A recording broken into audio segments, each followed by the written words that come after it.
नमस्कार, मी विलास आव्हाड. आपण पाहताय AV9 एक्सप्रेस. देशाच्या संसदेत आणि राज्याच्या विधानसभेमध्ये कुठल्याही प्रकारची शेतकऱ्यांच्या कांद्याच्या किंवा सोयाबीनच्या बाबतीत कुठली चर्चा घडवून आणली नाही आणि कुठलाही निर्णय झाला नाही. एकतर विनाकारण कांद्याच्या बाबतीत केंद्र सरकारने जो निर्यात बंदीचा निर्णय घेऊन शेतकऱ्यांचं अक्षरशः कंबरडं मोडण्याचं काम जे सरकारने केले, त्यावर राज्य सरकारने लोकांना आश्वासन दिले होते की राज्य सरकारचं जे काही शिष्टमंडळ दिल्लीमध्ये जाऊन दिल्लीच्या मंत्र्यांना किंवा जे काही पियुष गोयल यांना भेटून काही तोडगा काढू, अशा प्रकारचा तोडगा कांद्याच्या आणि सोयाबीनच्या बाबतीत कुठेही निघलेला दिसत नाही. पाठीमागच्या 4 दिवसापूर्वी राज्याचे उपमुख्यमंत्री देवेंद्र फडणवीस यांनी जे काही कांद्याच्या बाबतीत आणि सोयाबीनच्या बाबतीत जी काही माहिती दिली होती ती अद्यापपर्यंत कुठल्याही प्रकारे खरी झालेली दिसत नाही. कारण कांद्याचे बाजार जेव्हा निर्यात बंदी केली तेव्हा बऱ्यापैकी 3000 ते 3500 अशा पद्धतीने विकत होते.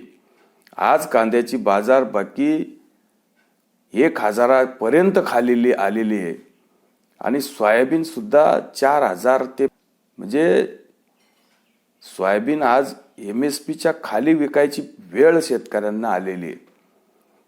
तर वारंवार जर अशा पद्धतीने शेतकऱ्यांचं नुकसान केंद्र सरकार करत असेल तर राज्य सरकारने त्यामध्ये हस्तक्षेप केला पाहिजे आणि राज्य सरकारने केंद्र सरकारकडे अशा पद्धतीनं होणाऱ्या अन्यायावर वाचा फोडण्याचं काम सुद्धा राज्य सरकारने केलं पाहिजे आणि तशा पद्धतीचं आश्वासन राज्याचे मुख्यमंत्री आणि दोन्ही उपमुख्यमंत्री यांनी दिलं होतं. या सगळ्या गोष्टीला आज वेळ निघून चाललाय आणि जवळजवळ ही गोष्ट होऊन आता जवळजवळ महिना उलटायची वेळ आली तरी पण त्याच्यावर कुठलाही निर्णय होत नाही. सातत्याने काही तालुक्यांमध्ये काही जिल्ह्यांमध्ये दुष्काळाची परिस्थिती, लोकांना मोठ्या प्रमाणामध्ये पाणी नाही, अशा पद्धतीनं कांद्याची घट आणि मध्यंतरीच्या काळामध्ये जे मोठ्या प्रमाणामध्ये अवकाळीने नाशिक जिल्ह्यामध्ये किंवा नगर जिल्ह्यामध्ये किंवा अन्य इतरही जिल्ह्यामध्ये कांद्याचं मोठ्या प्रमाणात नुकसान झाले आणि त्यासंबंधी लोकांचं अक्षरशः उत्पन्न कमी तर होणारच आहे, पण काही ठिकाणी पूर्णच्या पूर्ण लोकांना या नुकसानींना सामोरे जावं लागणार आहे. आणि त्यात जर कांदे जे काही उत्पन्न कमी होते, उत्पादन कमी होते आणि क्षेत्र जेवढं लागवड केले त्यामधून जे काही उत्पादन व्हायला पाहिजे ते अतिशय तुटकं आणि थोडक्या प्रमाणात होते, त्यात बाजार नाही. अशामुळं शेतकऱ्यांनी जे काही खर्च केलाय त्या खर्च तर निघतच नाही, पण त्याला अक्षरशः आता कांदा हे पीक करावं की नाही अशी परिस्थिती शेतकऱ्यांवर निर्माण झालेली आहे. नेहमीच शेतकऱ्यांच्या बाबतीत सरकारने काहीतरी चुकीचे निर्णय घ्यायचे आणि त्यावर सोयीस्कररित्या डोळेझाक करायची. म्हणजे राज्य सरकारने या गोष्टीवर लक्ष दिलं पाहिजे की महाराष्ट्रामध्ये मोठ्या प्रमाणात कांदा पिकतो आणि सर्वात जास्त कांदा पिकतो तो नाशिक जिल्ह्यामध्ये आणि या शेतकऱ्यांवर अवकाळीने फार मोठी नुकसान केलेले आहे. मध्यंतरीच्या काळामध्ये अवकाळीमुळं शेतकऱ्यांचं मोठं नुकसान झालेले आणि अशातच शेतकऱ्यांना आपण कुठली मदत अजून जाहीर केली नाही आणि ती लोकांना पोचली सुद्धा नाही आणि कांद्याची अशी परिस्थिती निर्माण झाली की कांद्याला आज भाव नाही आणि कांद्याची आवक आता वाढेल आणि मग शेवटी कांदा हजाराच्या आत जर विकला तर त्या कांद्याला काय लोकांनी कशा पद्धतीनं तो कांदा पिकवायचा, त्याला किती खर्च करायचा, त्याच्यासाठी किती मजुरं लागतात, रात्रंदिवस लोक काम करतात.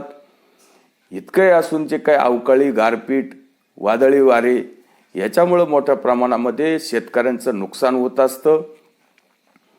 त्यामुळं राज्य सरकारने या गोष्टीचा विचार केलाय की नाही, राज्य सरकार कधी दिल्लीला जाऊन भेटणार आहेत, कधी याच्यावर निर्णय होणार आहे. शेतकऱ्यांचं मोठ्या प्रमाणामध्ये नुकसान होते. हे राज्य सरकारला या सगळ्या गोष्टीचं माहिती तर आहेच आहे, पण राज्य सरकार सुद्धा आता यामध्ये शेतकऱ्यांच्या बाबतीत लक्ष घालत नाही. हे दुर्दैव म्हणायचं की काय, अशी वेळ आलेली आहे.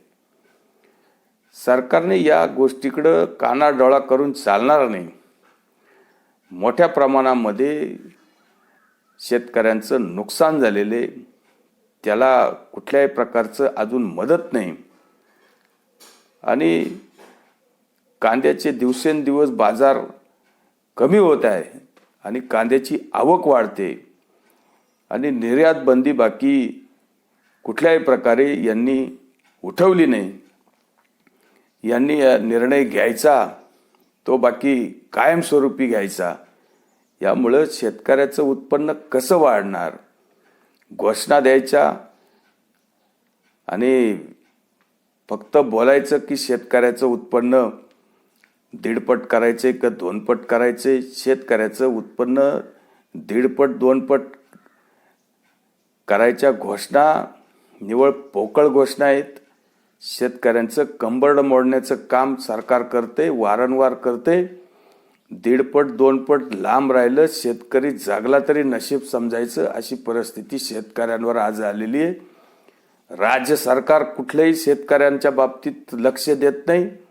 केंद्र सरकारने वारंवार शेतकऱ्यांवर फक्त वार करायचे, शेतकऱ्यांच्या विरोधी काहीतरी निर्णय घ्यायचे आणि मग शेतकरी कसा तो जगेल आणि कसं त्याचं शेतीचं उत्पन्न वाढेल हेच समजत नाही. लोक वारंवार बोंबा मारतायत. लोकांचं प्रत्येक मालामध्ये केंद्र सरकार नुकसान करते. शेतकऱ्यांनी कष्ट करायचं आणि खाणाऱ्याने खायचं, पण शेतकऱ्याच्या पोटाला जर काही मिळालं नाही तर शेती करायची कशी, असा एक वेळ सुद्धा आलेली आहे. नेहमी शेतकऱ्यांच्या विरोधात धोरणं राबवायचे आणि शेतकरी बाकी बिचारा काम करतोय, त्याच्या कष्टाला कधी त्याचं चीज झालं नाही आणि राज्य सरकार आणि केंद्र सरकारने बाकी सोयीस्कररित्या डोळेझाक करायची, कुठला तरी निर्णय लादून द्यायचा. आज होईल, उद्या होईल, आज सोयाबीनचे बाजार वाढतील, उद्या कांद्याचे बाजार वाढतील, आज गव्हाचे बाजार वाढतील, उद्या याचे वाढतील. कशाचे काही वाढत नाही आणि राज्याने आश्वासनं द्यायची, केंद्राने वेगळे आश्वासनं द्यायची. गरिबांचं सरकार, आमक्याचं सरकार असं फक्त बोंबलत राहायचं, काही होत नाही. शेतकरी मेला तरी यांना काही घेणं देणं नाही, अशी परिस्थिती निर्माण झालेली आहे. आणि मग हे इलेक्शन आलं, त्या निवडणुका आल्या, ही आचारसंहिता लागली, ही आता उठली का आता होईल, ती उठली का तमकं होईल, असं काहीही होत नाही. शेतकऱ्यांच्या बाबतीत कुठलंही सरकार येऊ काही फरक पडत नाही. शेतकऱ्यांचा काही कोणी वाली नाही, कैवारी नाही. शेतकऱ्यांचं बाबतीत कोणी आंदोलन सुद्धा करणार नाही आणि शेतकऱ्यांसाठी कोणी भांडणार पण नाही. ज्याचं जे काही हिवाळी अधिवेशन पाहिलं याच्यामध्ये शेतकऱ्यांचा आवाज म्हणून कोणी विरोधी पक्ष सुद्धा भांडताना दिसला नाही.